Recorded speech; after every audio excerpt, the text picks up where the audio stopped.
Hello, it says I'm live. I have to believe it's true. And welcome to the Squirrel Squadron, everybody who's here. I'm in North Carolina. Those of you who know me and come to lots of these will recognize the world looks different behind me. This isn't a fake background. This is really here. And I'm visiting North Carolina while the wall that's usually behind me is taken apart by some clever builders. So that's why I'm in a different place. But Laura is with us, always keeping things moving, and she tells me I look and sound good, so that has to be a reasonable place to start. So hello to those of you who are here in person and those who are here on the recording. So this will be available on all the places you are now. Also after this. So if you have to go or miss some of it, or it all breaks down somehow with a hurricane or who knows what, you can always come back and check out what I was talking about. And what am I talking about? Well, today's topic is the tech money machine. So I think that there's tons you can do to make your technology into a machine that just pumps out money. And so many folks think of it as a cost center that I don't think I'm ever going to run out of business. There's always going to be opportunities for helping folks, and I'm going to help you today to think about how your tech can be low input, that is, you don't have to do very much with it, and high output, that is, you make lots of money from it. So let's figure out how to do that together. I just want to note a couple things for people who may be new to the Squirrel Squadron. You might not know what that is. That's my community of tech and non-tech people learning together. And it's something I do as a way of giving back. Nothing ever costs anything in the squadron. You can certainly hire me to do things because I'm a consultant, but goodness, I never am trying to sell you anything within the squadron. And what do? Well, we have events like this. We have one every week. For example, next week we have an expert named Donna Weber joining us all the way from California, and she knows all about customer retention. So if you want to keep the money machine fed with customers, you want to keep putting more customers into it and keep them around, she's the one who can tell you. So we're going to talk about how technology can help and hurt in that process. And in a couple of weeks, we're going to have a discussion about keeping your work visible. So a lot of times people say, those weird wizards over there in technology, they're doing stuff and I don't know what it is. And the wizards over there say, nobody ever pays attention to what we're doing. So we're going to talk all about how to make sure that your work is as visible as possible and you never wonder, what am I paying all that money for? So events like that coming up, you'll find them at squirrelsquadron.com. I did want to say, by the way, that also we have a forum. I forgot to mention this last time, I think. We have a forum where people can comment and discuss and argue. We have a discussion going on, really interesting one that a community member named Ben started, all about delivery and deadlines and whether we should have them. We have a raging debate on which way to go. I have my opinion, but there's lots of folks saying how they think technology teams might best handle deadlines.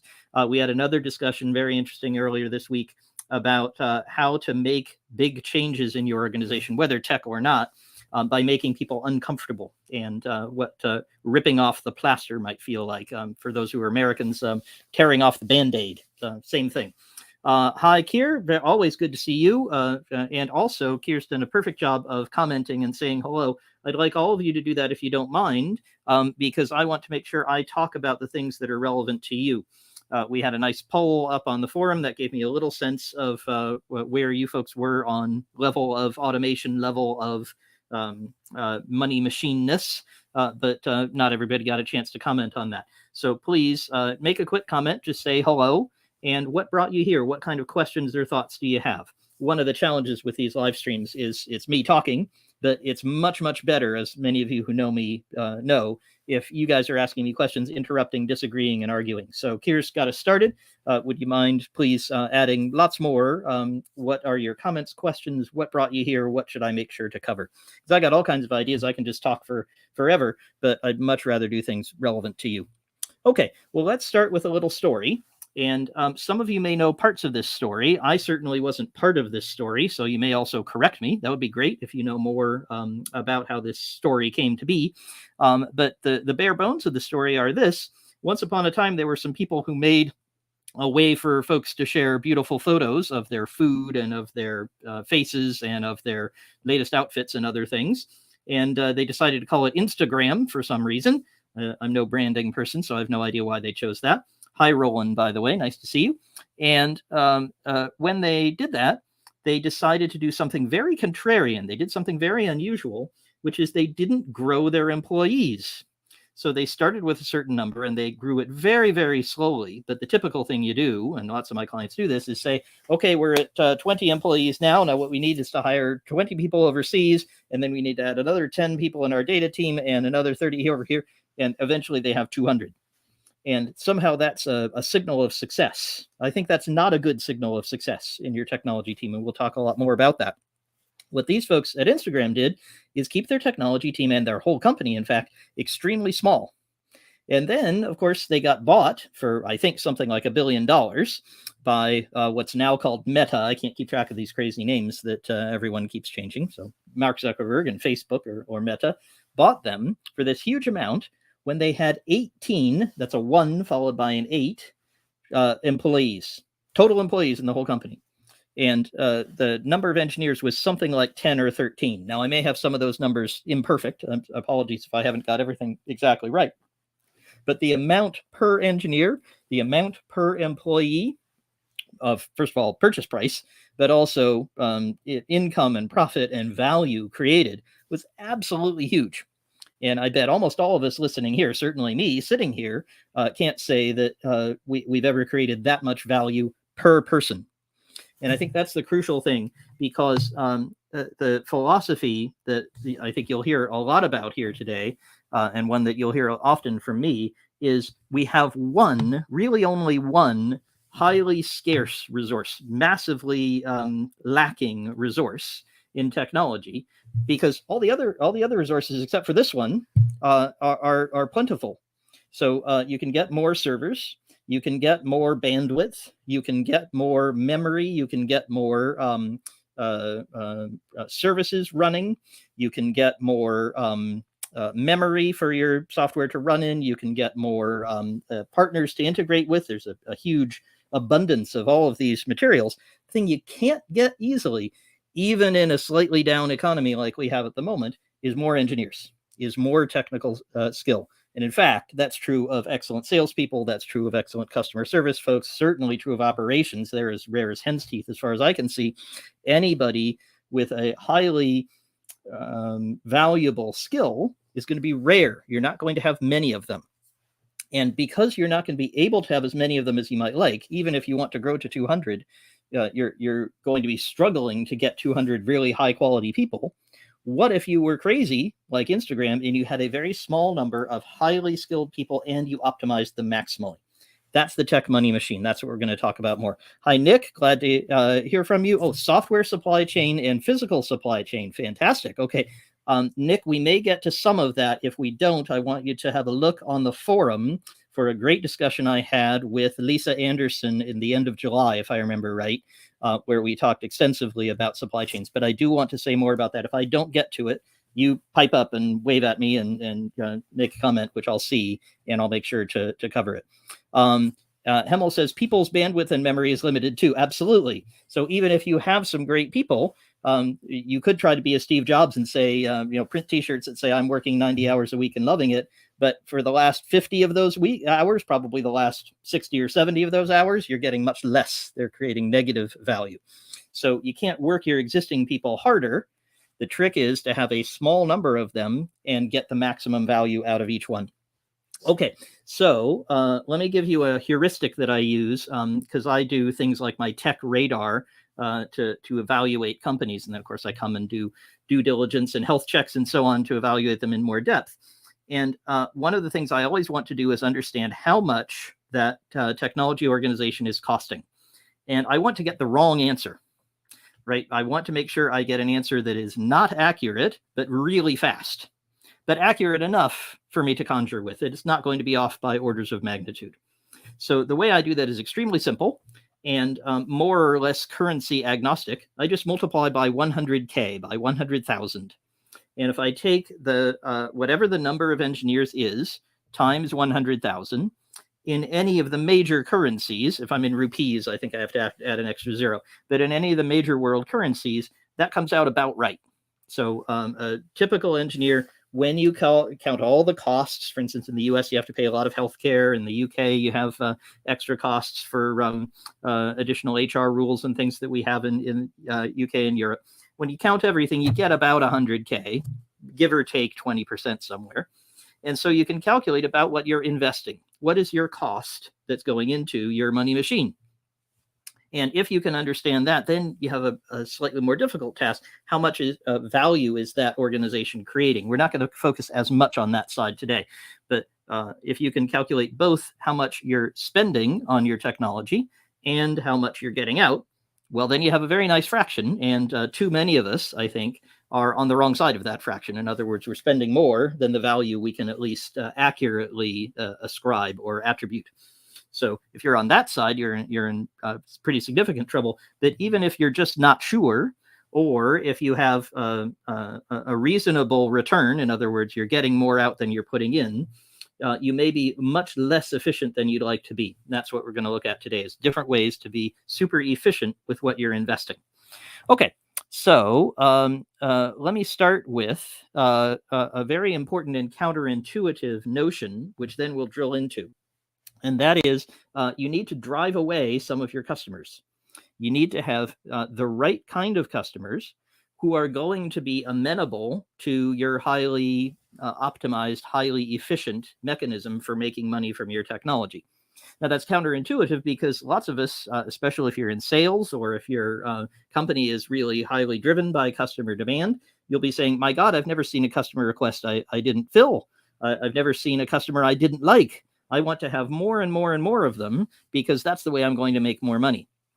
But the problem is, if you're trying to make a tech money machine, in other words, if you're trying to get close to what Instagram has, anywhere close to that kind of very high profit per engineer, profit per employee, then certain types of customers are the ones you do not want, because they are going to create, yes, more revenue for you. They may be willing to pay quite a lot to be demanding customers, but they're also going to be demanding customers. They're going to require an awful lot of interaction.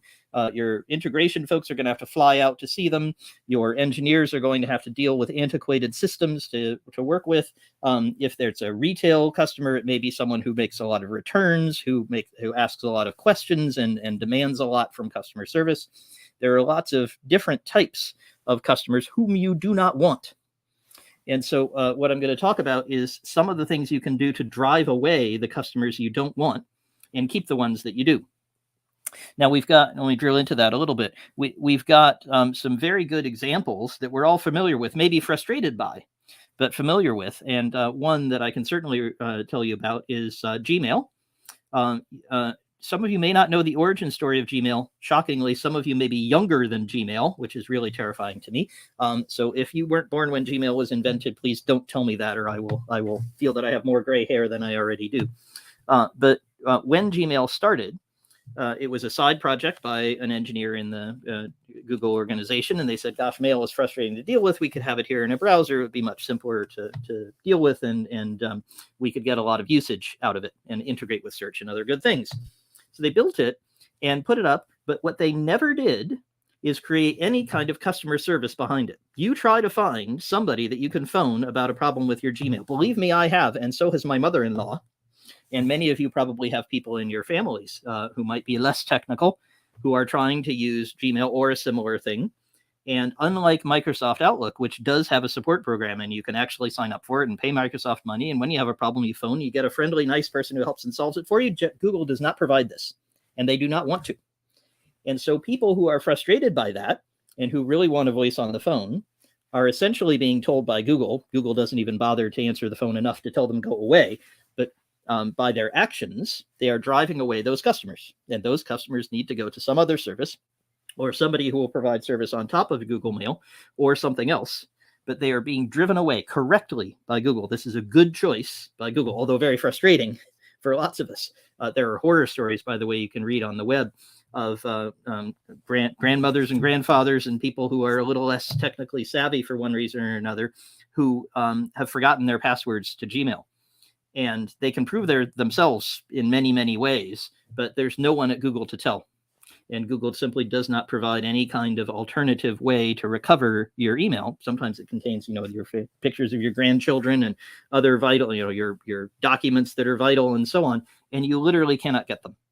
Now, is this a moral stand? Is this something that I'm a big fan of, and I think this is how industry and society should run? No, but it's certainly an extreme version of a valuable business strategy, which is maybe in a slightly nicer way or in a slightly more friendly and societally responsible way. Drive away customers, send away customers who want to use your service with high integration costs, with high interaction costs. Get rid of them. And if you do that, you should have plenty left over if you've chosen the right type of market who will be interested in a low cost, low interaction, low demand service that's really fast and efficient, which is what you get from Gmail. If Gmail works, and if you haven't forgotten your password, and if you know how to play all the right tricks and click all the right buttons, Gmail is a fantastic service. Same with Instagram, right? You can't typically phone somebody in Instagram and say, I've used the wrong filter. I don't look good enough in this particular fashion shot. Can you please help me to fix it? That's not something Instagram does or did, because they want to provide a highly available, highly efficient service, not one that's high touch. We have Nick. Nick is talking about Gmail over G Suite support. That's right. So you can pay for G Suite. And Nick, you probably know more about this than I do. I suspect you can get a friendly voice on the phone if you pay for the whole G Suite. So if you're paying for Google Docs and Google Calendar and Google Mail and all kinds of other stuff at an enterprise level, then I think you do have some support. I still don't think it's very good. I would love to hear I'm wrong about that. But Google is certainly not. They're actively anti-branding on their customer service. I don't think anybody, even an enterprise client, buys them because like Microsoft say, there's a huge call center full of friendly, helpful people who have a knowledge base full of data. I think if you phone Google, you're going to get a grumpy person who might know a little bit about how to tell you to turn off your browser and turn it on again. I might be wrong about that. I would love to hear that you have a different. Oh, chat only, says Nick. Okay, well, there you go. You're not going to get a friendly, reassuring voice on the phone. You're going to get somebody probably in some distant country reading off a script, typing stuff into a chat window. Perfectly good service if that's what you need. I could handle that for most Gmail problems that I might encounter. Many of you folks who are here were probably technically sophisticated enough for that. We are in the target market for Gmail. Gmail should drive away the people who can't handle that. Okay, so Nick says that's his experience is that it's chat only. That comports with my hypothesis here, with the thesis I'm purporting to you, which is if you want to have a highly efficient tech money machine, find a way to drive away the customers who want a lot of interaction, or charge them a whole lot more money for really a separate product, as with G Suite. Okay, but there's a couple more examples of how you might do this. So one is, I worked at a company long ago, very early in my career, where one of the aspects of our software was that we were able to generate queries to the database. We could ask databases questions in a language called SQL, which some of you may know about and some won't. Don't worry about that. And we were very, very good at creating the SQL. Typically, the way people would, at that time, create queries to databases is that they would type them in. Somebody would sit and think for a long time and say, how can I get the data that I want? Well, I want one of these and one of those, and for every one of these, I want 4 of those, and figure out how to type it all into the computer and then run it. That we now have better tools for this, but they didn't really exist at that time for creating these types of queries. But we had a very clever guy. We had a guy who had written parts of the interpreters for these types of queries. He'd worked at database organizations for a long time, had a long history at Oracle, and he knew everything about asking databases questions in a really efficient way. He might be around. He might be on this live stream. His name's Dan. So Dan, if you're there, hello. Nice to see you. I think Dan is still in Utah, which is where I met him. But what Dan had was an amazing brain, totally capable of producing anything at all that you would like in terms of a database query. And when Dan came to join our company, the mission that we had was to download Dan's brain. So we were trying to take all the knowledge Dan had built up in 30 years of database tuning, of understanding SQL, of working out all the quirks of different databases. And we were going to capture that in various rules that would generate the right types of queries. And this was tremendously successful. It made our products really competitive, because instead of having to go and handcraft all this information, we have the computer create these queries that gathered the information that the customer's applications needed, which is what we were building for them. So one of the things you can do, in addition to driving away people that you don't want who are too much high touch, is you can automate by downloading someone's brain. And you can look at someone who has some process. Often they can't articulate it to you. So, Dan couldn't really tell you precisely what he was doing at every stage. He eventually wrote a book, a very good book called SQL Tuning, which does go through all that. It's not so relevant these days because we have much better tools. People have downloaded Dan's brain and other people's brains, and we've got very good at it. But at that time, Dan's book and our application were about the only place you could get the knowledge that was locked up in Dan's brain on how to create these queries. And until he wrote the book, he really couldn't write it down. He couldn't describe it. He just knew how to do it.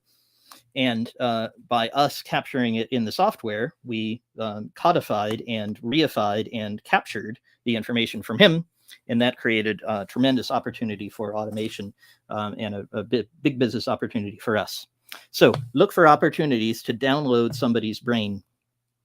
And I've got another example of that, by the way. Right now, I'm working with a company out in Los Angeles in the industries that, the entertainment industry, let's just say that, the kinds of things people do in Los Angeles. And in that business, there's an awful lot of very complex knowledge about how videos work, about how you charge for them, about how you distribute them. It's a very intricate and complex industry in which many things are not automated, in which there's a lot of implicit knowledge. And one of the things my client is doing is, to the best of their ability, taking the information that is locked up in the brains of the experts they have and downloading it into software. And I'm helping them to do that more efficiently and more effectively. So this is a very helpful strategy of downloading someone's brain and capturing it so it's automated and you no longer have to rely on that person. Now, another is this I'm going to describe kind of negatively. I'm going to describe what not to do, and then it'll become evident what you should do. The challenge that many of my clients come to, and one way they originally find me, is that they have built many different products. Lots of folks come to me and they say, we have a wonderful platform, and on this platform, we can build lots of things. This is a common software trope or phrase that people use. We have a platform. We need a better platform. We need to improve our platform. Many times people don't have any kind of platform at all. What they have is a lot of floating buoys, right? So you could imagine a platform like an oil platform out in the ocean. And instead of having one, they have one for every one of their customers. And I was just working with another customer recently who has managed to do this without even realizing it. So they have many different versions of their software, and they keep all these versions controlled and understood and tracked. And so they said, yeah, actually, we know which version everyone's on. And I went in and I looked and I saw what version everyone's on. They're all on different versions. And so as I looked, I said, hang on a second. You don't have just one thing you're maintaining. It's as if you had, for each of your 50 or 100 or whatever it is customers, they're business to business, so they're a relatively small number of customers. But for each one, you have a completely separate product maintained by different people who have different knowledge. Now they try to share the knowledge and they try to say, okay, well, you did this way, so I'm going to move that over into your part. But this is a pernicious, dangerous approach, and often hidden. So one of the mistakes you can make, in addition to not downloading somebody's brain and not driving away the right customers, but another mistake you can make is to create many products, create many different pieces of software that all do almost the same thing, but slightly differently enough that you have to have certain people who have special knowledge who can handle each one. And this is very dangerous. So, of course, the positive recommendation is don't do that.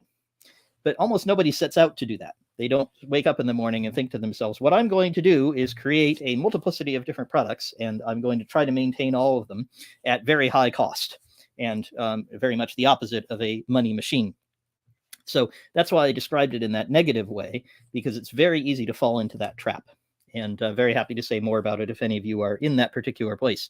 Nick says, rework, rewritten, Jason Fried and DHH, talks about embracing constraints. Limitations can be a great source of creativity.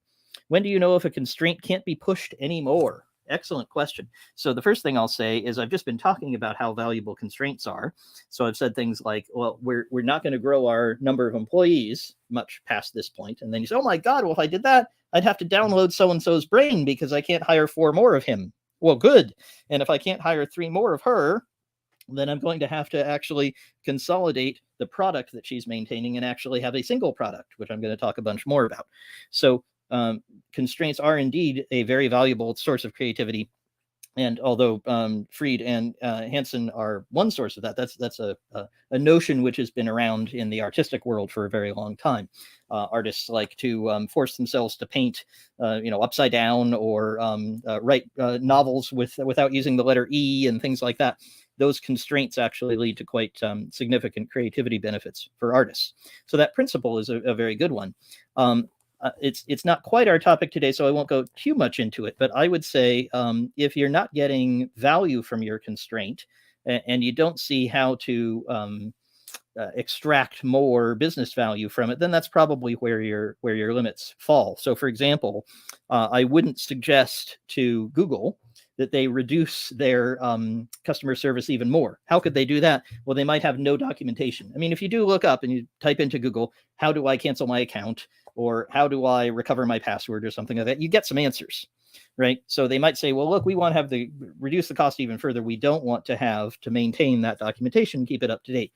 When I've searched for it, it's usually pretty good. I suspect there's somebody who maintains it. There's some cost to Google there. And if they were to try to push the constraint further and say, we want to run Gmail with no hands-on at all, I'm going to tell you later in this live stream, by the way, about a company that runs almost like that, makes a ton of money for its owner and almost nobody else. So remind me to come back to that one. But if Gmail were to try to get there with their level of usage, I think that they would run into some serious problems quite quickly, and they would lose customers because those of us who are sophisticated enough to use Gmail without a friendly voice on the phone do actually benefit from being able to type in, how do I send an automatic reminder, which was a question I had this morning. And I found an answer, and I was able to create one, and that is a valuable thing. So I hope, Nick, I'm answering your question. If I'm not, feel free to toss in more. And this might even be a topic for a future session. How to, more broadly, what do we do with constraints? But in the topic of automation, which we're talking about today, how do we run the most efficiently, the leanest engine we can? I'd say if you're pushing it too far, you'll know, because you'll start to lose customers. You'll start to drive away people you want. And I think that would be dangerous. Okay, but I want to say just a little bit more about having a single product, because this is such a common error to build multiple different solutions for lots of different customers that and it's pernicious, it's insidious, it's the sort of thing that can happen without you noticing. So let me say just a bit more about that. And also have a drink of some nice North Carolina water. So when you are trying to create a single product, when you're setting out to say, this is how my software is going to work, one of the vital things you have to do, and it's the purview, by the way, of the product manager. If you don't have any of those, this is a sure road to multiple products, hard to maintain. If your product manager is not saying, we don't do it that way at this company, here's a better way, then you are on the road to multiple products. And this is a very dangerous road, and you should be watching out for it. So you should have some unhappy customers who are saying, but wait, we want to do it our special way. And this goes again with driving some of them away. But even if you don't drive them away, if they're just marginally unhappy and they're complaining and saying, but everyone else does it this way, why don't you? That's a good sign. That's indicating that you're not meeting every need of every customer. And I know I've been giving more B2B examples. Let me try to think of a retail one. If I'm a vegetarian. Now, if I go into McDonald's, I can get a vegetarian meal. There are vegetarian items. If I go into McDonald's in India, I will definitely get a vegetarian meal. They run very differently there.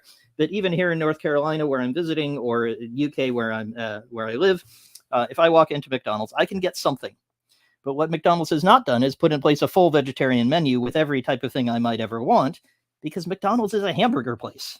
If I'm showing up at McDonald's, a hamburger place, as a vegetarian, I should not expect to get fantastic service, and I'm likely to complain and say, you're not the type of vegetarian restaurant I want. Well, the answer is, we're not going to create a separate vegetarian restaurant for you, McDonald's vegetarian or something like that. That would be too much of a distraction, too much of an operational load, too much difficulty for them to create the right kind of veggie burgers for me. They're going to have a few things that might satisfy me, but they're really after the hamburger market. and they know that. So that kind of clear market definition is very important in maintaining this single product focus if you want to create this highly automated Instagram-like service. Roland has a question or a comment. With a single tenanted product, now we should explain what that means. Not everyone will know. Sometimes people build software that has many customers using it. So, for example, the software we're all using, some of you on Facebook and YouTube and so on, there's lots and lots of people using it all at the same time. And the data that you're watching me is sitting right next to the data that someone else is watching a video game or something like that. So that is multi-tenanted. There are lots of people using the same software. Some folks, particularly in finance and government and highly secure environments or places where there's trade secrets, they'll say, give us our own software. So we have our own servers, our own computers that are running, and our data sits only on them. So that's a single tenanted environment. That's what Roland's talking about. The idea is with a single tenanted product, the idea is to keep each deployed stack on the same version to reduce maintenance, overhead, etc. Okay, so Roland, I still haven't got to Roland's question, but he's making very good points here. And I just want to make sure everybody understands.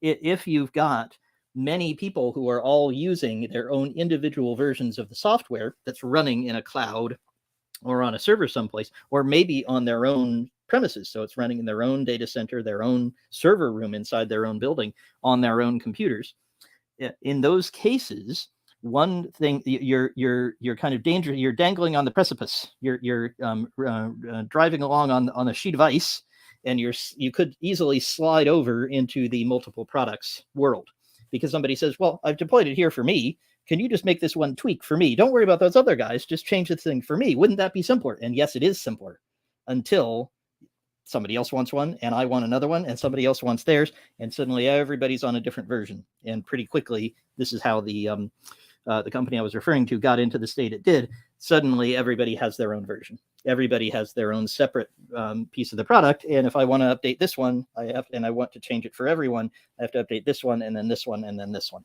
So that's very painful. So Roland is describing a very good practice, which is don't do that. Don't let everybody be on different versions. Force them to take the new version. And if you require that, and you can even put it in your contracts, really good companies do have that kind of requirement, or they just do it for you, right? So if Facebook has a new version and you're watching me on Facebook, it might update while we're talking. And then when you go to the next Facebook page, you'll be seeing the new version of Facebook, but you don't even know it. That's kind of the extreme version of everyone on the same version. Okay, finally, I can get to Roland's question, I think.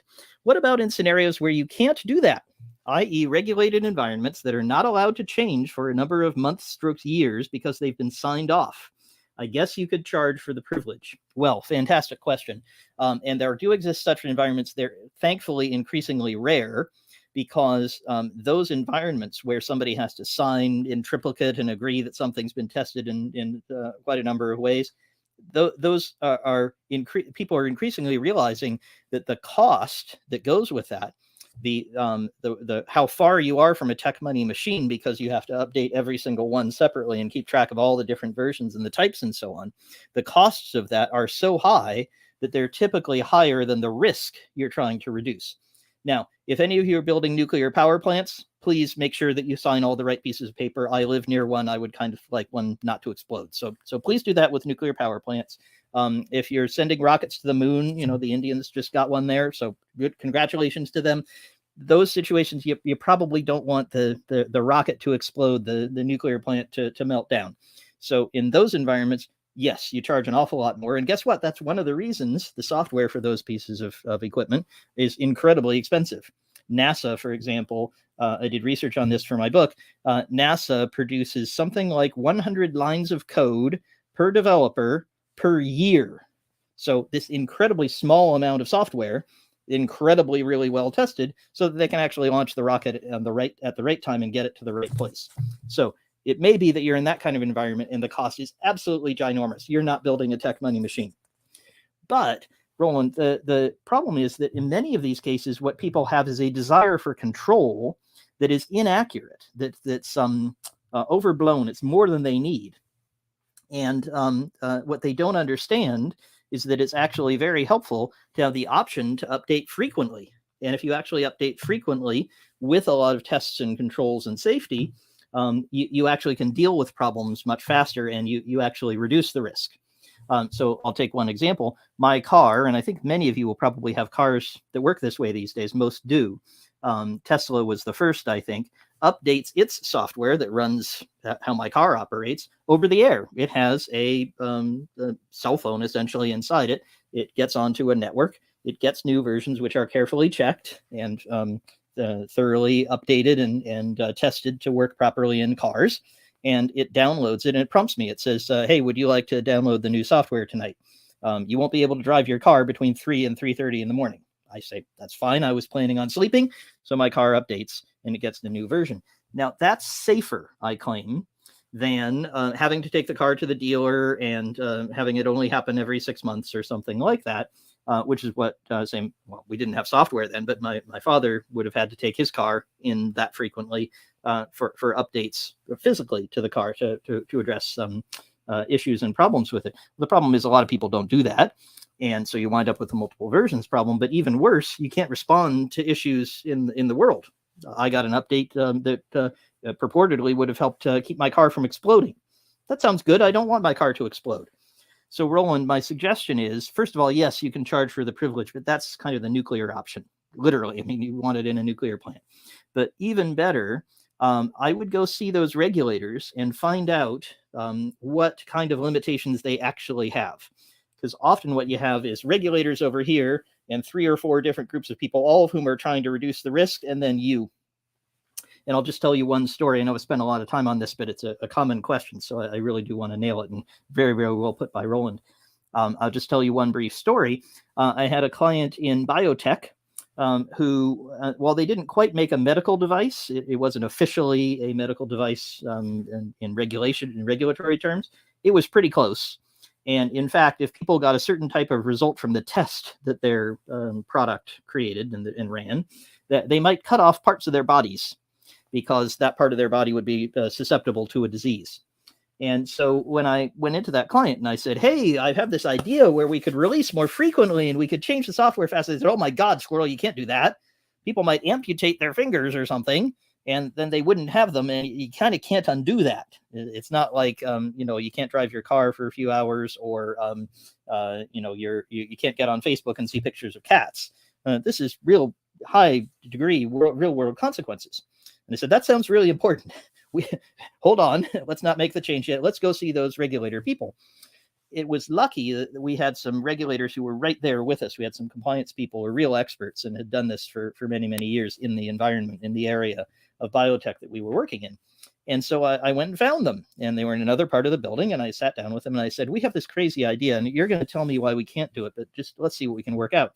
And this crazy idea is that we'd update the software every 2 weeks. They said, my God, you could do that? That would be so wonderful. I said, what? Wait, I thought you wanted to be super safe. What if we release something that was bad? They said, but right now we release so much every 6 months that we can't keep track. I mean, we have to stop the releases often. We have to go back and do more testing. We're always nervous, and we can't certify to the degree that we'd like to that the changes we've made have had the right results and that we've tested them properly, because there's so many. And it's actually much easier for us if you give us one small piece and you tell us this is what we did in 2 weeks. You can't do that much in 2 weeks. So we can test it and check it and certify it much more carefully. And actually, we can get a better certification. We can get better results if you'll do this. So can you start that right now, please? Now, I was very surprised by this response. So was the rest of the company, because they had never thought, having heard so much about how they had to stop and be careful and check, that the compliance folks would have that view.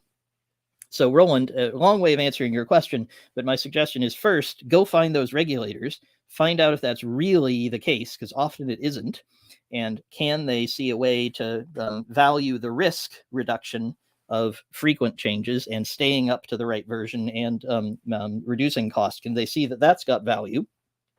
And if they can't at all, then do charge them an arm and a leg, because you really are then producing one product per regulated environment for everyone who insists on that. And it's almost as if you were running a separate company for each one. Okay, long-winded answer. I hope that was helpful. Thanks, Nick. Come back and check out the recording. So I hope that was a helpful answer for Roland and for others. Now, there's one other thing I want to cover, which is that when you're doing all this, when you are trying to drive away the customers, make sure you select the right ones, you're trying to download people's brains and keep to a single product so you're not multiplying your efforts. One of the things that winds up happening is that you really are defining something called your negative space. And I talk about this a lot because I learned about it from my wife, who is an art historian. And this concept of negative space is that in art, if you're drawing a vase of flowers, one of the most important things about the art you are creating is the part that isn't the flowers, then isn't the vase. It's the part you're not painting the black part behind. It might be a curtain. It might be just completely blank canvas. Could be anything. That part is called the negative space. It's the part you're not doing. And one of the things you notice if we go back to our Instagram example is that Instagram was very clear about what they were not doing. So Instagram did not get into the business, at least I think until recently, until after the acquisition, of managing videos. So they didn't try to compete with YouTube. They didn't try to get into very much video editing. I think they had their filters and so on for their very specific audience. But they weren't trying to get image editing. They didn't try to compete with Adobe Photoshop. They figured that people would do that kind of stuff outside of Instagram. And then their job was to get the photos from the person to as many people as possible and get them excited and interested and get more followers and more customers, of course, for Instagram and ads and so on that they could serve. So they were extremely careful about making sure that they kept to their positive space. In other words, they defined their negative space and didn't get into a host of things that could have been very interesting for them.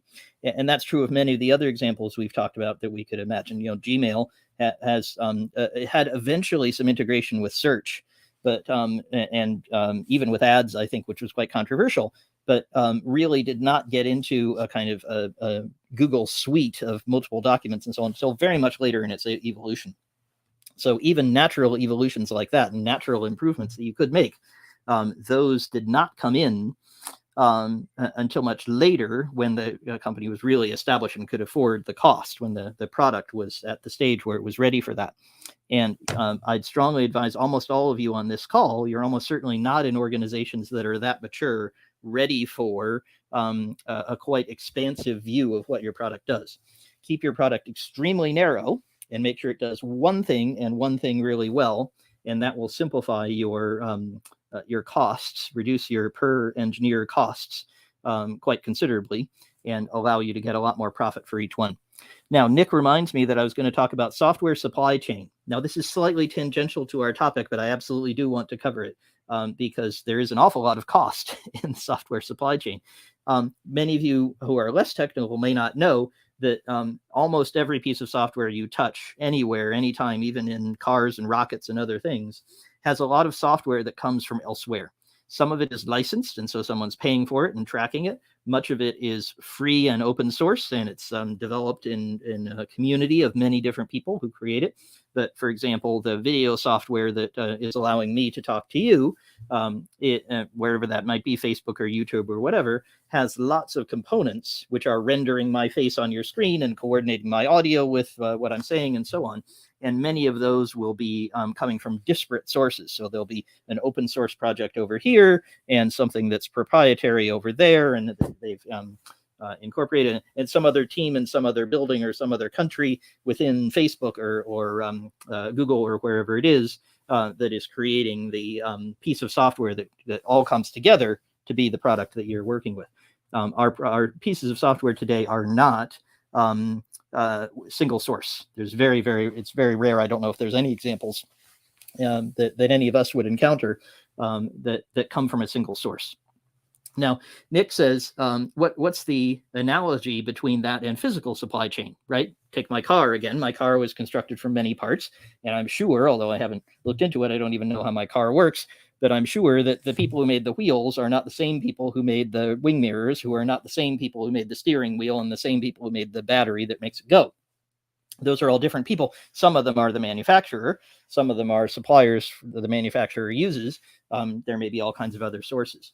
We have the same problem that manufacturer has in software of keeping track of all these things. If we have lots and lots of pieces of software coming from lots and lots of places, that's an extra cost, just like the manufacturer has to make sure they get enough wing mirrors and enough tires and enough wheels and enough screws and everything else that they need so they can make the cars that are on today's order for today's shift at the factory.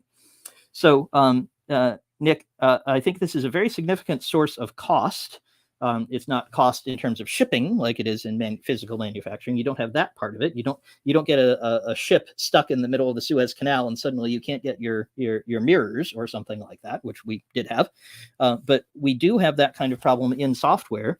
For example, we had one very minor piece of software that wound up being used in many places that suddenly became unavailable. And this piece of software, it was kind of like the ship being stuck in the canal. It suddenly caused a lot of people not to be able to build their software.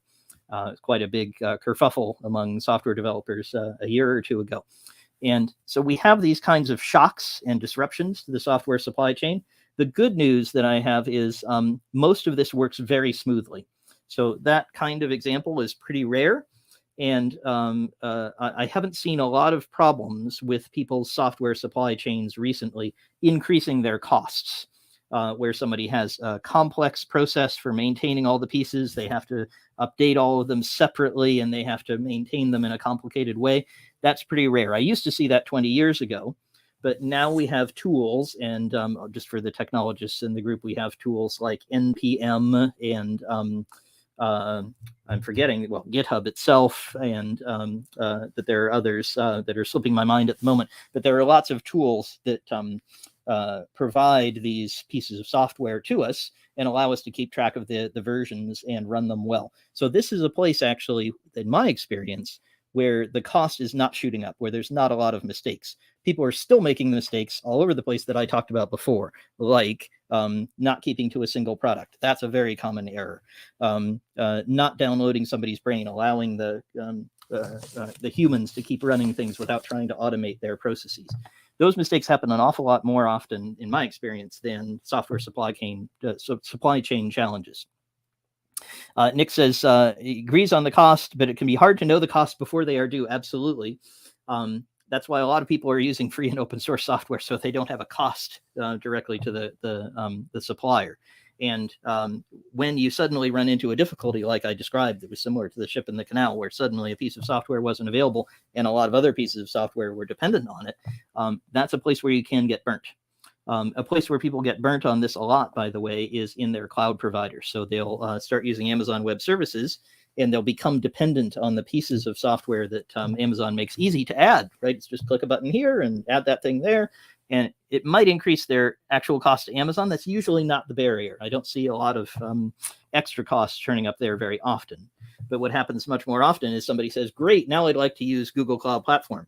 Oh, no, wait, I'm using this and this and this and this, and therefore I can't switch. So the switching cost, the lock-in is a hidden cost that you can certainly run into. Sounds like I'm answering Nick's question, which is good. Okay, so I just want to finish with one story, which is again about one of my clients. And I have to obscure it just a little bit. However, this client's a good old friend of mine, actually lives in the town where I live in England when I'm at home, and might be interesting to have on the stream sometime. So if you're interested, feel free to pipe up and I can see if he'll come in and talk to us. But what he's managed to do is build a piece of software that dominates a certain very narrow slice of the market. So he's managed to define his negative space really tightly. And I'll say very broadly, the market is news, and he dominates one particular type of news. And if you're not interested in this type of news, you don't know he exists. But if you're interested in this, you must know him, because he has the most up-to-the-minute news. It's delivered very quickly. It's delivered in exactly the way that people need. It's very, very simple. And you could think of it a little bit like Craigslist. So you might know that Craigslist started as a mailing list by a guy named Craig, who would just write to people and say, hey, I have a mattress for sale and stuff like that. And it remains very minimal. I think it got bought a few years ago, but I'm referring to how I saw it most recently when I used it. Very, very minimal, has really kept to sharing pieces of information about what people might like to sell or buy, or what meetings they'd like to go to, or groups they might like to join. And similarly, this guy has created this piece of software that makes a ton of money for him by focusing on just this very narrow niche of news. And last time I talked to him, I think he had 4 or 5 employees, and he had a very, very comfortable living for himself. He could pretty much lie on the beach. His employees could turn a few cranks and keep the thing going, and he could make a very comfortable living. He wasn't interested in selling. He just said, look, this makes tons of money for me.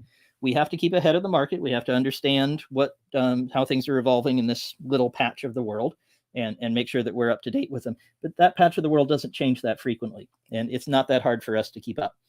He hired me to help him figure out how to recast the team to be a little bit more profitable, to be a little more successful, and even less maintenance for him.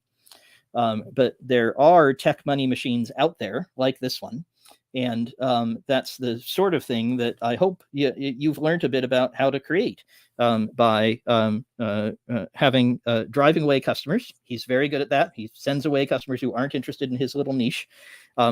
Downloading brains. He's the one who knows all about this market, and he's downloaded his brain. So now he can spend the time with his brain mostly on the beach. That's where his brain is. He doesn't have to be driving the software.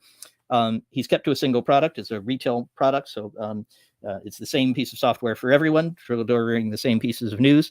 And boy, does he know his negative space. He doesn't go outside his boundaries. He knows this is what we do. We're the world's greatest experts at this, and this is the news that we provide. Okay, so I hope that's been helpful to you. I certainly had a blast telling you all about it. If you have more questions, I'd love to hear them. The best place to do that is at the forum at squirrelsquadron.com. So if you're not on there already, please head on over and join the Squirrel Squadron. And I will have a follow-up post with some items that I didn't get to here because I always run out of time. There's always too many good questions from you guys, which I really appreciate.